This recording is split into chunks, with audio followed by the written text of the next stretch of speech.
Okay. Now the draft is underway. BDS Valkyries on the blue side, while G2 Hell are on red side. The first bans are coming up. Rek'Sai being banned from the side of BDS Valkyries, while on the other side, Ziggs is their ban. Now, Regulus, tell me which lanes do you think both teams should focus on these last two bans? So it looks to me like BDS are just trying to ban out as much comfort as possible. It wouldn't surprise me if the rail ban comes out on the side of BDS. We've seen Sheena really pilot that effectively for the last few games. And also like on the side of G2, I mean, Ender's J4 has looked fantastic the last couple of days. They might want to take the Croc away from C, but at the same time, you know, Lysia might be feeling really comfortable into it. So they take the Syndra. They might also take, they don't need to take the Triss, but they do take the Aatrox, which is a pick which has a lot of power at the minute, has been nerfed recently, but still a very, very capable fighter that both Lysia and C are capable of piloting. Solari, let's talk now about priorities. Let's talk now about what they want to play. And we see this Tristana here on the first blue side pick. Tell me your thoughts about this. Tell me your thoughts about how G2 Hell can answer to this Tristana. It's not just can, it's a must, because if you don't find a good answer to Tristana, you're pretty much doomed, unfortunately. I want to see a strong answer wherever this Tristana is going to go. I want to see an AD carry who has the same scaling, who has the same early game potential at the same time, and that's what I love what G2 Hell are throwing at us. First of all, I love this karma because finally the enchanters are in my games. I was getting a little bit tired of the engages. I love my enchanters, but Caitlyn is an excellent pick into Tristana because she has the range, she has the early game, she has the scaling, everything is there for her. Especially after the buffs here on 13-16, which was a nice change for her. Now, Valkyries chose here Seraphine and Renekton, which G2 answered with a Malphite. And now, as we're seeing the second banning phase, Regulus, what is important for this second rotation? Yeah, so the Karma pick is super interesting because we've seen Tifa play it a lot as well. Really great flexibility in that pick, which wouldn't surprise me if that Soraka or like a Nami or something does come in here on this for Colombo. But the Karma is really great. It was really important, I think, that the Kindred got banned away for the side for BDS, because if you have, say, like a Kindred and something like a Kai'Sa, you can then actually go from a more supportive build on Karma in the mid lane, and all of a sudden you've got two really strong marksmen with great scaling that you can just enable massively. So important to get that away with that.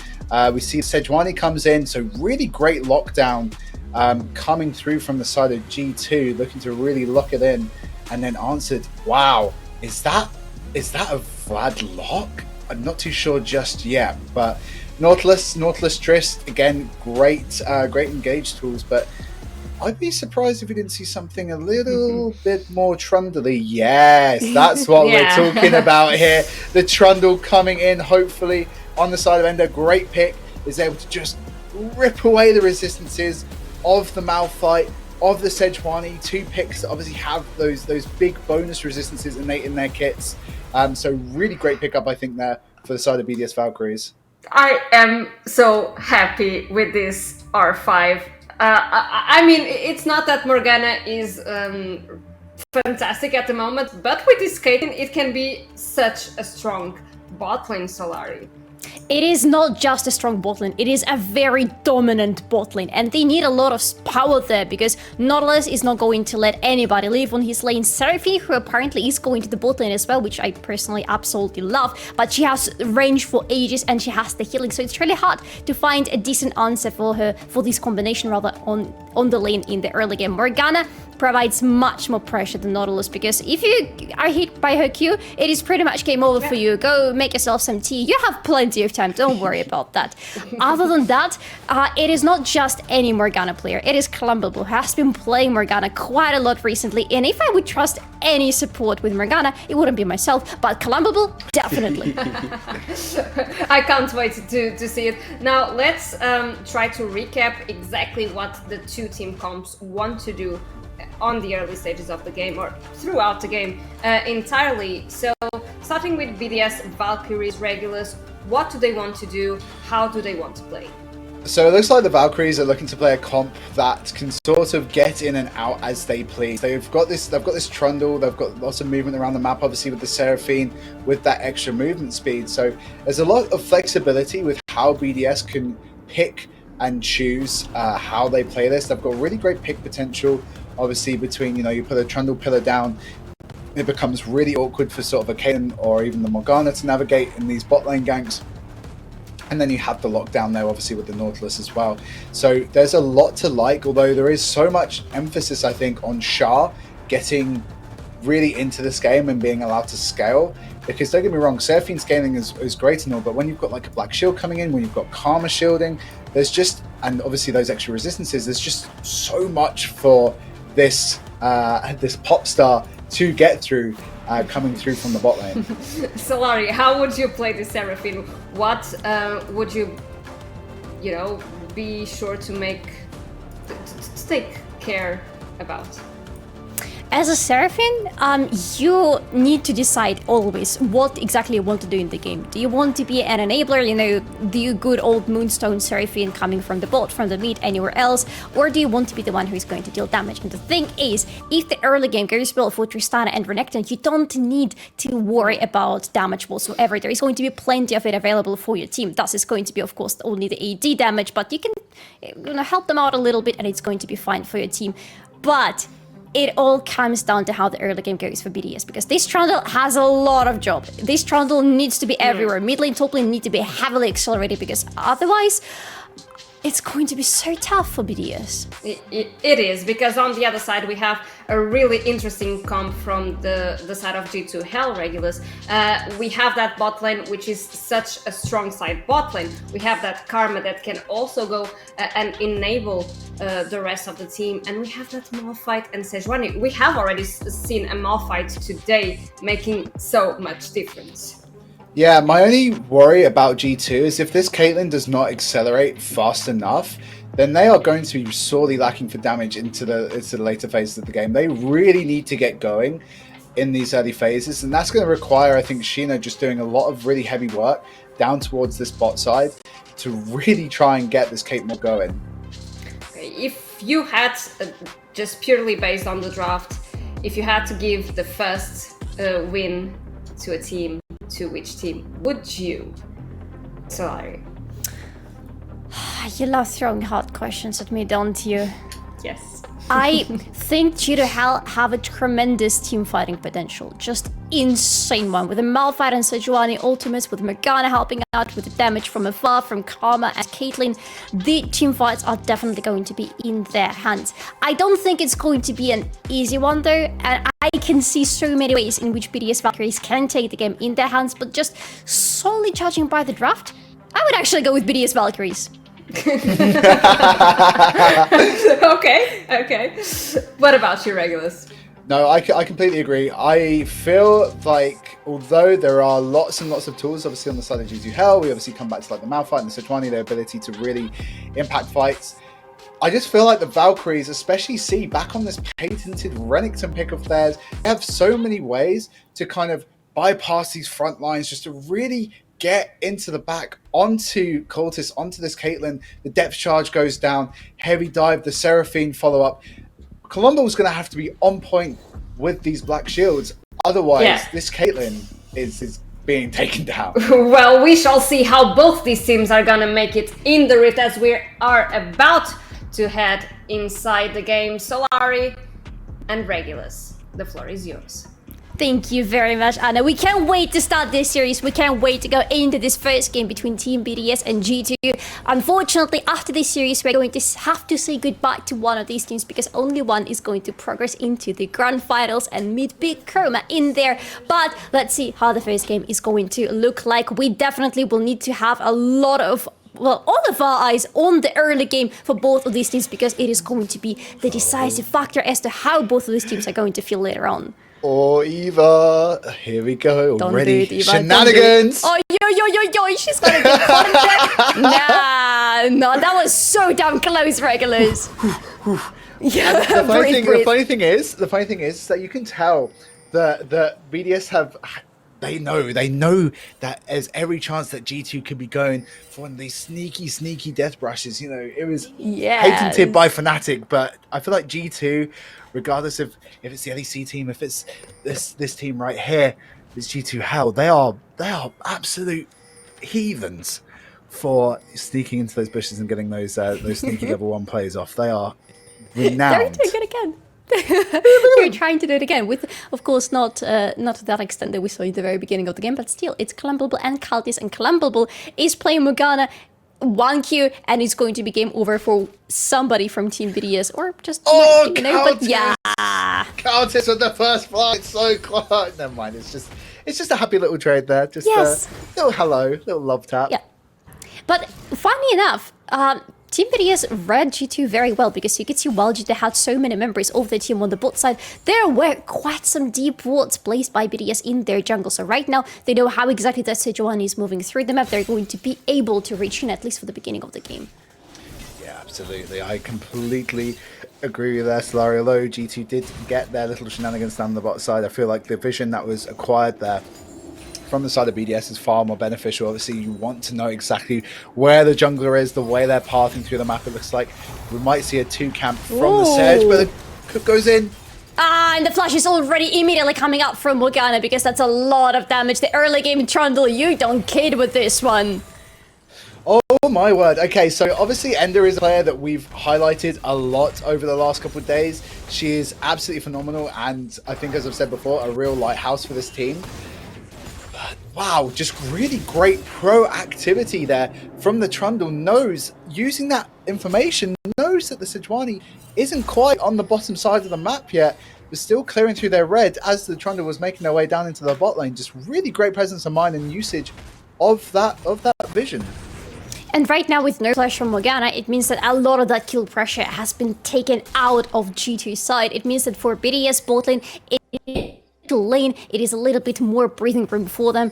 But look at that, the Trundle that we just spoke about just recently is still looking for something, or rather somebody in the enemy jungle, not finding that Sejuani, because she is a sneaky thing somehow, disregarding the size of the ball that she's riding on. Absolutely, she is deceptively stealthy for a pig of its stature. But no, just really nice to see. Oh, see, going in aggressive on this. Yeah, this is what I expected to see from Sana in the last series. Just this constant trading from the Renekton, and it looks like Shah is gonna go in on T for a little bit here. But of course, this is Karma. So keeps herself nice and safe with that shield. Nothing to worry there. The tether comes out and just disengages nice and easily. As Sheena now moving up towards its mid lane.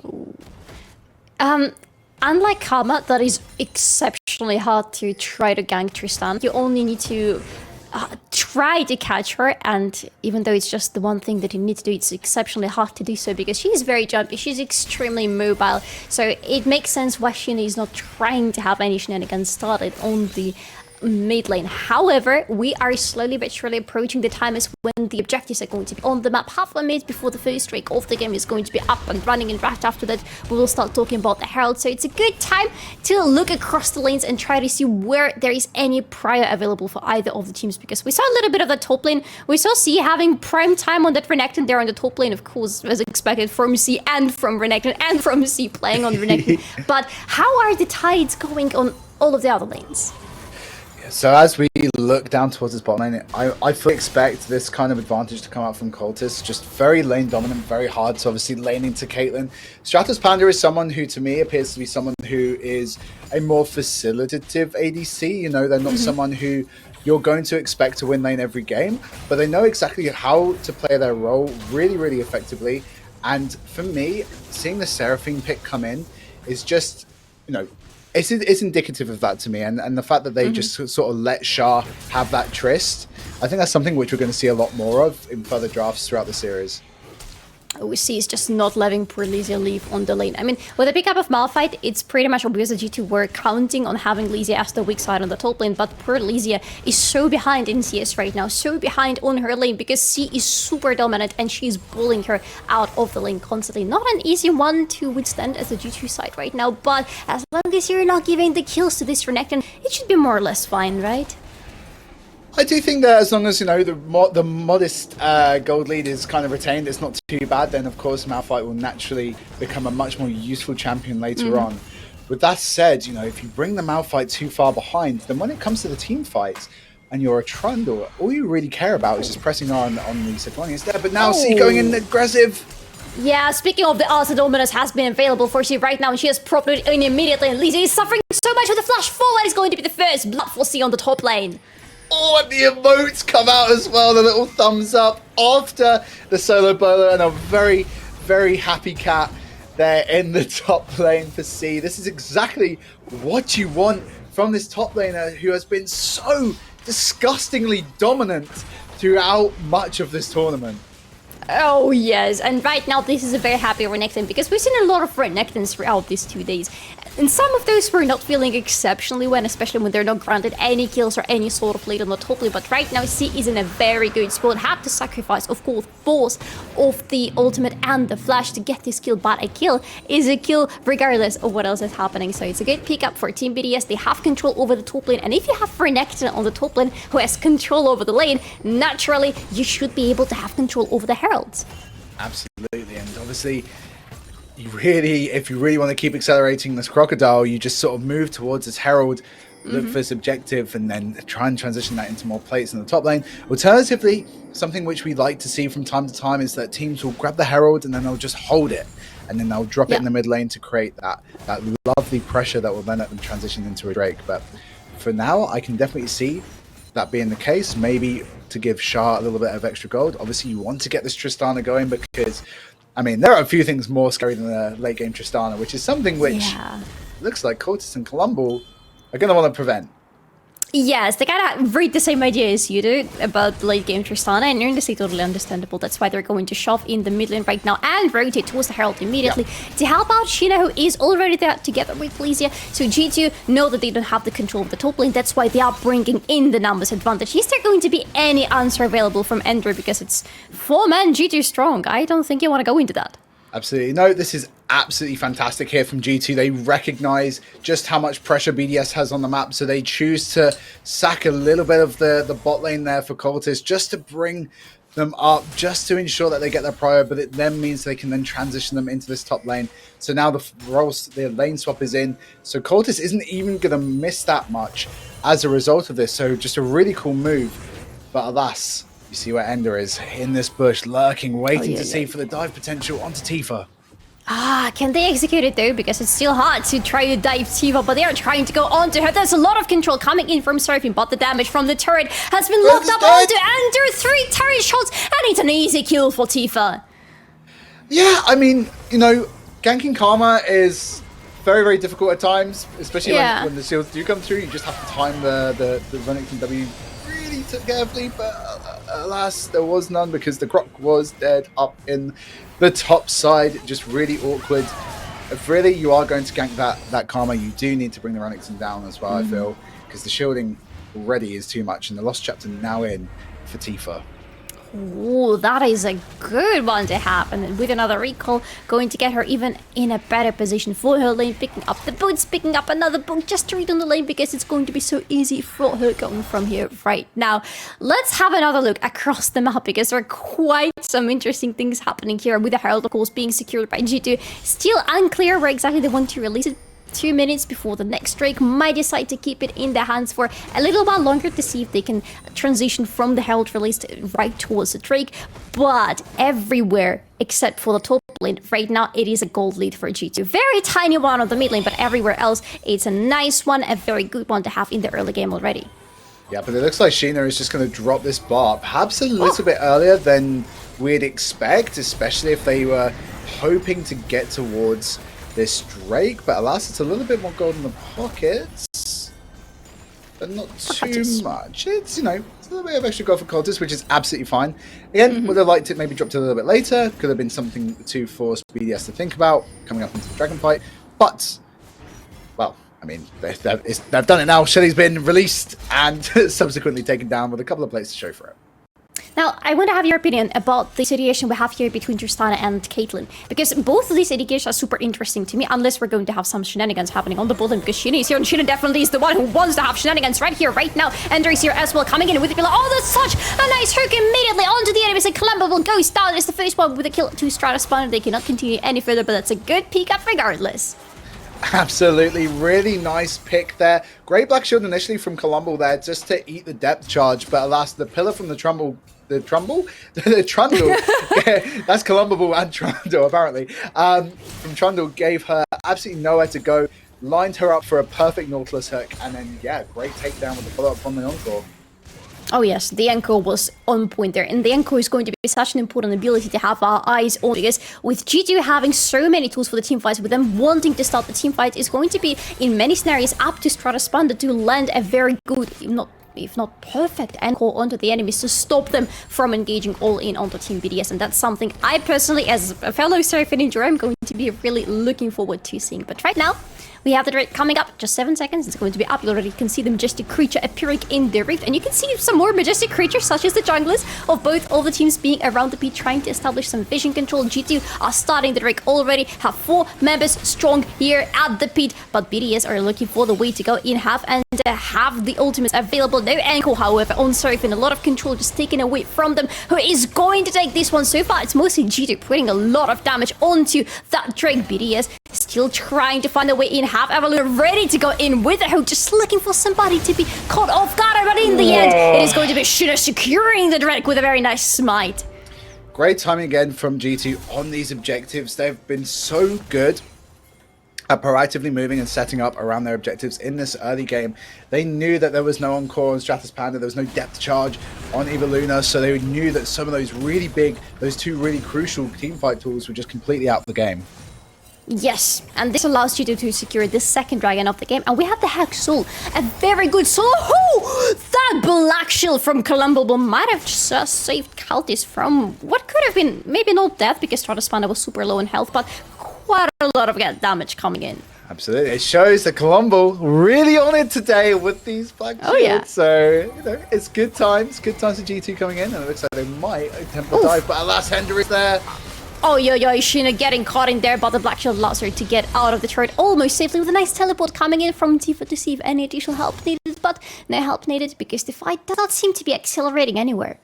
Yeah, double TP utilized by both mid laners here, and Shah just takes a leisurely stroll back to the mid lane, going to farm up a little bit more, now sort of 20 odd CS up on her lane opponent, which is really lovely if you're a Tristana, especially considering that really, as we look to the end game, to sort of come back to a point that was so rudely interrupted of yours earlier. When we look at this Tristana versus this Caitlyn, Shah, you know, naturally has the level advantage in the mid lane, and Tristana in mid is so great because with those level advantages, she scales so much faster when it comes to her passive, getting that range. And when it comes to these fights, especially when we get into the mid game, she's just going to be able to just stay at, you know, an arm's length or a Malphite length and deal so much damage into the G2 team.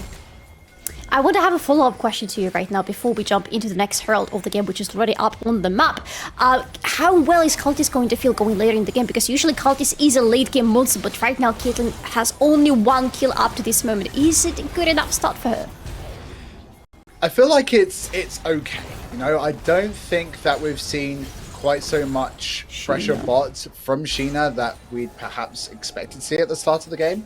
But alas, obviously, you know, the Morgana binding perhaps not as much of a... It's not a powerful tool as some of the sort of full engaged supports that we see here, especially considering that, you know, ideally if you had something like Nautilus with the Caitlyn there, would be really, really nice, because then at least you can stack the Sejuani passive super quick with that melee support. So I think it's been really difficult.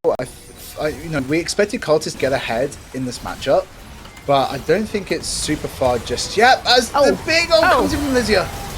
Oh, what an ankle! Was it 3-man ankle coming in from Stratus Panda? Eva Luna securing a kill onto Lysia, and look at that, that is Shah jumping forward with it. Tristana, exactly what we expected from her. Columbo is going to dive right after going golden.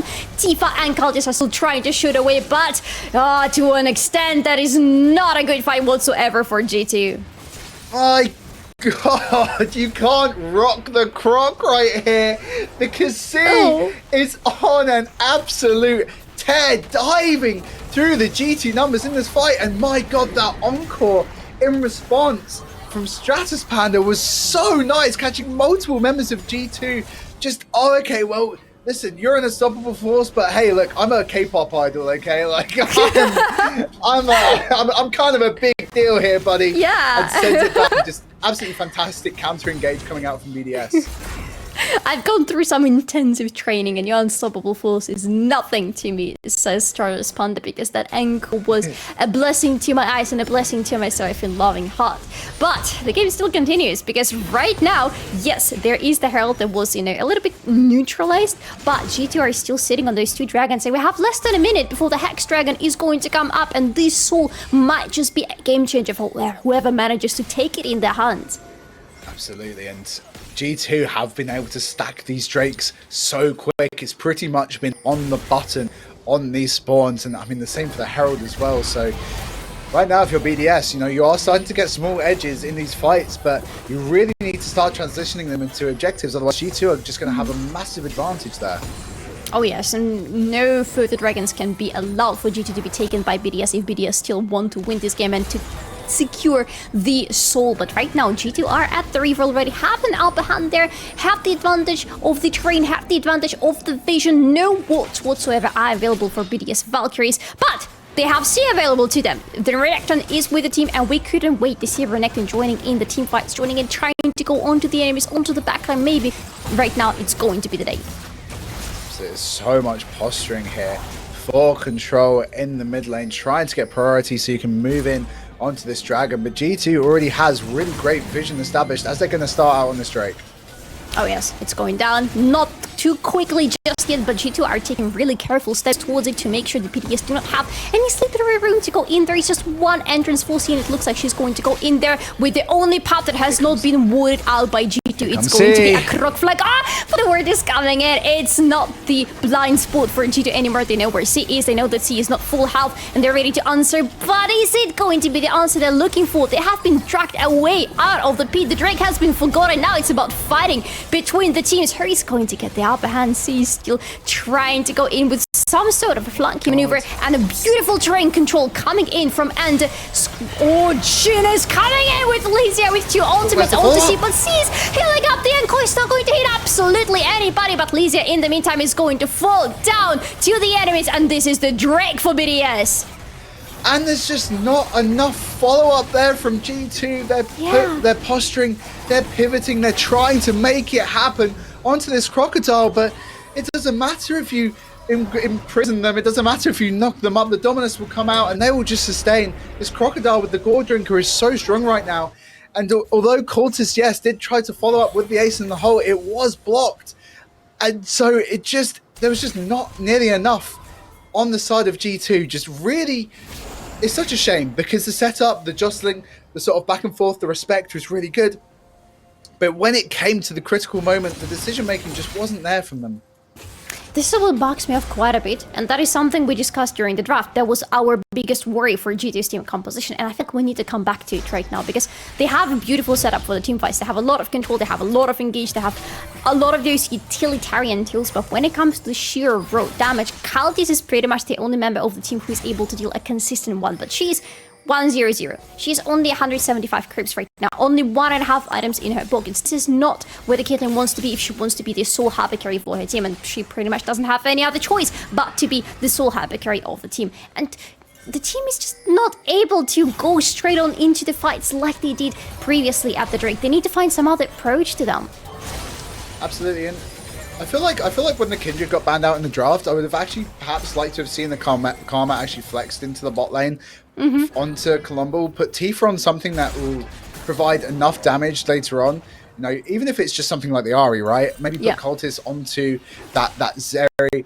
Maybe even just, I mean, the Caitlyn is obviously completely fine. You make a nice little poke bot lane and maybe you flex it out that way. But it's just, I just have to question these drafting decisions from G2 because for me, it's just not, the drafting isn't drafting, Yeah, somehow it is not. Well, it is still Countess. Maybe she is going to turn into a machine later in the game, because that is something I can always expect from Countess. But so far, the fact is that G2 are having the setup, but are not having anything to follow up with the setup. And right now, with the Baron already on the map, the Baron being at the stakes for both of the teams, it is not the good moment to start thinking where your damage is going to come from for you. Absolutely, and yeah, unfortunately, Cultist, she is at 2 items now, so this is a really good time to be the Caitlyn. Oh yeah. The Radiant Virtue coming out onto the Morgana, which is a super interesting tech from Colombo. I haven't really seen a lot of Morganas on this patch, but nonetheless, will just give some extra juice to the team, just so much survivability. But at the same time, you know, again, I want to come back to the point I made earlier about this Trundle and who they're going to be looking to to subjugate in these fights, because a 0-3 Malphite is kind of like the least of your worries right now. Yeah. Apart from the ultimate, the Malphite is not going to provide too much of other tools for the team fight. So what else do you do? Maybe Sejuani, but on the other hand, Sejuani is just sitting on an item and a half right now, so it's not too big of a problem either. Absolutely, it's kind of playing itself right now for BDS. They're just kind of going through the motions, and C has just had such a free time of it again. But it's been great to see. Obviously, Stratos Panda has been able to pick up a couple of kills. We now have the Archangels, plus the Andrews in that Seraphine on the 2-item spike. So this scaling is really starting to come through on the side of BDS, and I feel like the Tristana is also pretty close to her 2nd item. Yeah, she should be. She hasn't recalled in quite some time, so I expect Shah to come back with the 2nd item. Don't even know. I usually expect to see Navorius the 2nd item on Tristan. Yeah. I don't know what's going to be the case here. Yeah, I would assume there's not going to be Navorius coming out from the Trist. Obviously, just more bomba, more good time. Yeah. But yes, I feel like right now Lizio is just having a bit of a rough time. There you go. Yeah. A bit of extra gold. I mean, if Trish didn't have the item, she does now. As she's being rotated now down into this mid lane, as G2 are trying to get some form of siege going, but this Seraphine wave clear is absolutely disgusting.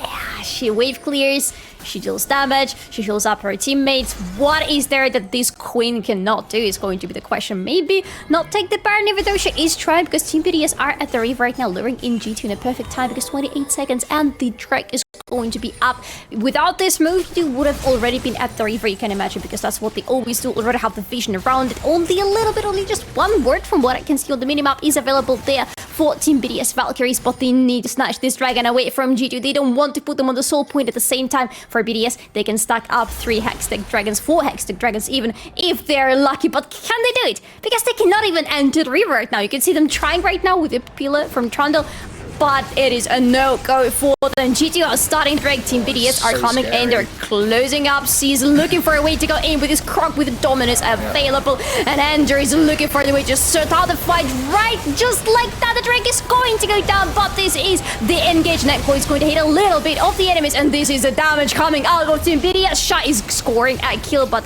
this looks like the turn around for G2. They can try to go further to the enemies. The health bars are not really helping anymore. Will G2 try to turn this around, or are they just happy with the dragon pickup?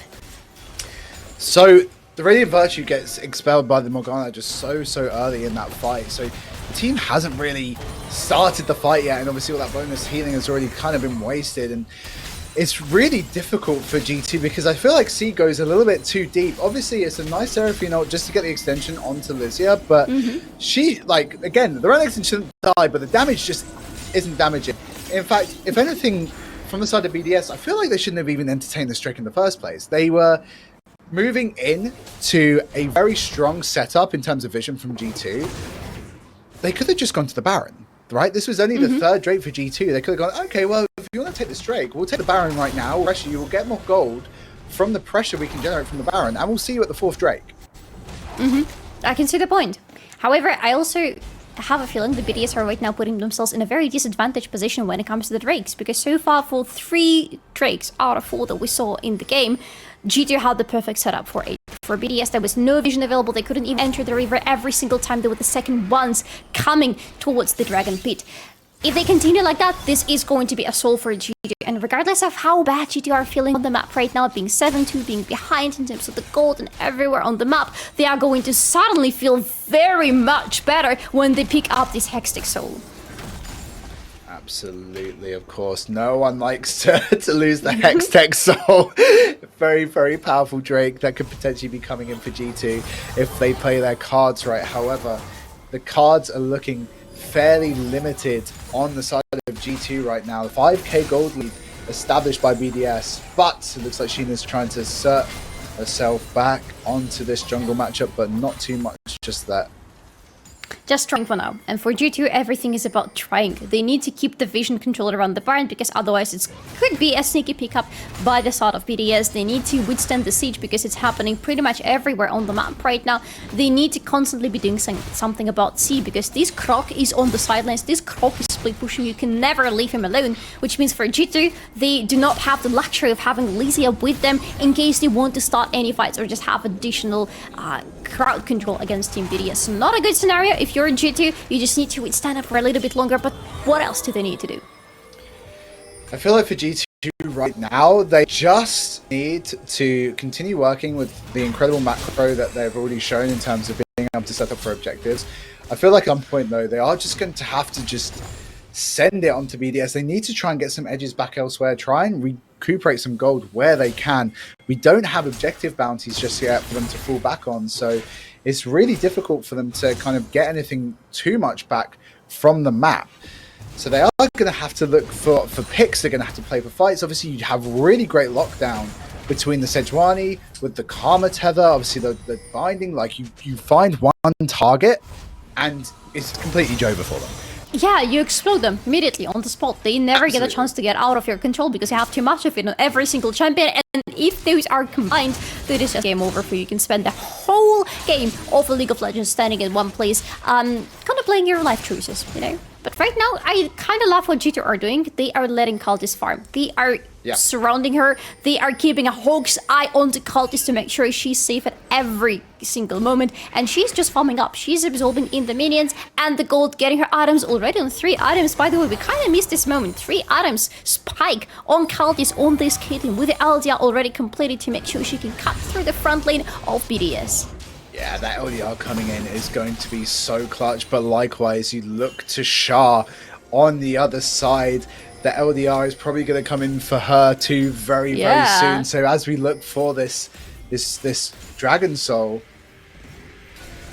which I don't think Shah's going to actually have the LDR in time, so this could be enough of an item advantage on these marksmen to really impact their ability to do a lot of damage very quickly in these fights. She is trying to do something about Sheena. Removing the enemy jungler right before the dragon spawns would be a very nice situation for Team BDS, but it is nice for them regardless, because this time, look at that. Look at the change of the pace. They are the ones to be first at the reef. They are the ones who have the the other ones who are engaging onto the enemies, but this hook is going to hit right into the peel. Columbable is going in with the ultimate. Oh, and there is so low already. Half HP only available for the Trundle, not a front lane anymore. Sheena is going right back into the enemies on to see a little bit of damage here and there, and the abilities are just flying back and forth, but G2 have regained the control over the reef, but this time they are the ones going right into the pit first, right at the moment when the dragon spawns. Sheena's in a little bit of a dangerous position here. You're the jungler, you gotta stay alive for the time being. Then Columbable is trying to secure the team's approach to the Drakes as safely as possible. They're taking the Drake. It's going down rather quickly, but Team BDS really want to be fighting for this one. The healer is coming in. She's coming right into the enemies, healing up for as much as possible, but this Croc has to flash away because otherwise it's going to be that Lysia is dead. In the meantime, it's a kill for Surf, and it's can they turn this around? Croc has to go away, but there is also a -1 for G. At the same time, they're still damaging the Drake, but this TP is coming in up to the junglers, who is going to smite it. It's going to be Trundle. No soul for G2 this time, and they're running away because the Croc is back. Look at C, she's really hungry right now. Flashes are flashing from the side of G2 because they don't want to meet this Croc in a fight right now, and it looks like they will not. Oh my word, what a fantastic passage of play there. I feel that Lysia did so much to try and peel for the backline here. Look at where this Unstoppable Force goes, because if you look at the ult economy coming into this fight, key ults were down on BDS, but alas, if you look for Lysia, and she manages to peel so much for Cultist, who's able to fight the Croc so much, but C gets out. It just had no right to. And then the steal, Ender, this lighthouse for this team, coming up so big again as we look towards this natural fight. Oh, it's another fight, and she's back again with the Dominus. How come she has the ultimate again goes in, and the ultimate from the Giovanni is going completely wide. An exchange of support because Eveluna is getting a kill, and she is going off the team for the mid lane is no more. The jungle is no more. Shut down for Cultist, but what does it matter? It's 4 down from the side of G2 and a Baron for BDS. My God, they've done it again. These encores, time and time again. Yeah, you flashed that Stratos Panda. You have been absolutely popping off on this pick, and Shah jumping over the wall, dealing so much damage in these fights. It's so hard for G2 to navigate right now as the Nash goes over to BDS. And that is a beautiful Nash for them, as have been the last minutes of the game. Simply beautiful. 14 BDS Valkyries, 2 Dragons in their pockets, a very nice Baron, and 4 pickups from the side of G2. Let's have a look again at this fight because it was a beautiful one. Oh, so much work done there. The stasis coming through. Stasis is broken, by the way, as an effect. Stasis is absolutely broken. Buys so much time to see here with that stopwatch, but now into the GA on that third item. This crocodile is going to be an absolute fiend to kill. Absolutely impossible to kill, potentially. But wow, just incredible setup from the crocodile there. Incredible follow-up on the encore. And of course, everyone just going in, doing their bit in this fight and just coming out on top. And with everybody from Team BDS having the Baron buff in their hands, it is fairly easy to be, oh my god, Columbo Bull, oh, this shield is not going to save you from everything, the pillar, and so much control from Eva Luna, but she still survived, so it's fine. Yeah, the shackles used, massive ultimate forced out on the side of G2 with the Radiant Virtue now on cooldown as well. So let's see what BDS can do with this. I mean, there aren't really any objectives on the map. They're just going to be looking to split things up, maybe even play a 4-1 here. Just let C cook in that bot lane, but looking like they're moving multiple members down into this bot lane. They want to have a very strong push through the bot lane, would be perfect for them because in less than 2 minutes the next Drake is going to come up. G2 are still sitting on the soul point. The soul might just be the turning point for them that would allow them to get back into the game. BDS Valkyries for sure need to make sure that this never happens for the G2. That's why I love this priority over the bot lane for BDS. But they just need to wait for the minions. Here they come, and now the siege is really starting for them. Absolutely, the first tower being ripped through. This is the power of that Tristana. Although nerfed on this patch, it really doesn't matter. Yeah. It really doesn't matter because this champion is still so powerful at every phase of the game. And once again, you know, Shah just popping off, showing up big on this pick. Just absolutely fantastic work from this BDS side so far. And BDS have suddenly turned so clean. Because so far, the biggest thing that we could point out for them was the lack of vision around the dragons, lack of setup around the dragons. See, oh, that was very aggressive, going so far onto Callis, but not getting anything in the end. But it's good time to be aggressive onto the enemies, because speaking of the dragons, the next one is coming up 35 seconds, and the Hex Drake is going to be on the map, a potential Hex Soul for the team of G2 Hell, and they really want to take this one, but Team BDS are out there Eve already, don't have the Baron buff anymore, but frankly speaking, don't need the Baron buff anymore. They need the Drake, and they need to have a good fight with G2 right now, because they're still feeling extremely strong, looking for those pickups, looking to unleash C onto the enemies with the Dominus available, not finding anybody but scaring G2 away. Absolutely. G2 are just in such a difficult spot right now. You know, both their tanks aren't really doing the tanking. Their Enchanter mid lane isn't really doing the damage, but she's not really enabling the Caitlyn cultists. Yes, very strong right now on this Caitlyn, but when your front line's made of paper, especially with the Subjugate on the Trundle, it's so hard for you to have enough time to really take down multiple members here. So just not much that G2 can really do right now. I feel like it's coming back to what we were talking about earlier, where they need to try and play for picks and just look for any opportunity to punish BDS. But right now, BDS are playing a very, very clean game. Let's look at the bright side for G2, because finally we have the objective bounties up and running for them on the map, and you could just see on the top lane Cultist was getting more gold into her pockets, with Columble being the mother of the bot lane, you know, making sure the Cultist is well protected and nobody's trying to shut her down. And Cultist so far is the only member of G2 who has a gold prior towards her direct counter on the lane. Stratos Panda is in almost 2k gold disadvantage compared to Cultist. Unfortunately, however, this is Caitlyn, who is strong in the late game, but who hasn't been allowed in the early game whatsoever. 2-0-0, the second kill has been picked pretty late in the game. So right now, the question is not about the champion so much. The question is about the player. Can Cultist be the carry of the team? Can Cultist cover up for all the things that are lacking for G2 now, but especially for the lack of damage for them? Cultist, we've seen her time and time again come up clutch. Not just at this tournament, but in tournaments past. She is a phenomenal carry. A very traditional AD carry by modern standards, especially with all the sort of Ziggs shenanigans and the Seraphine's and whatnot we've seen over the past couple of days. But yes, if there's anyone here that can get the job done, it's definitely her. And I think, does she have the Runaan's Hurricane? She does as well. So she has that kind of multi-woman damage tool now that should help her out a little bit in these fights.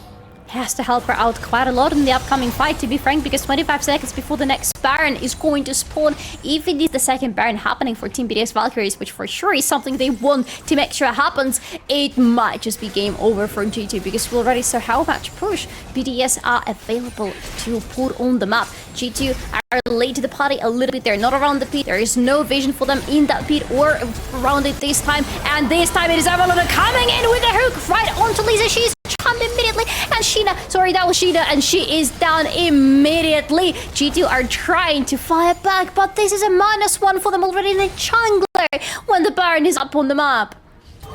And you just don't want to fight BDS into any sort of funnel with that Encore ready to go down, with that Renton able to do so much work in such a short space. Oh, Columble! Oh, Columble, you better run.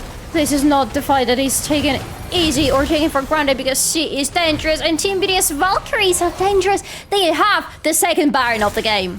Lizia? Very difficult to kill at this point. She does have, of course, the Thornmail. She does have that Jack Show, so it's going to take a little bit of time if the Croc does want to break through. But of course, now Sharp with that Lord Doms, that Bloodthirst now coming in as well. Another sort of plus 40 AD bonus passively on top.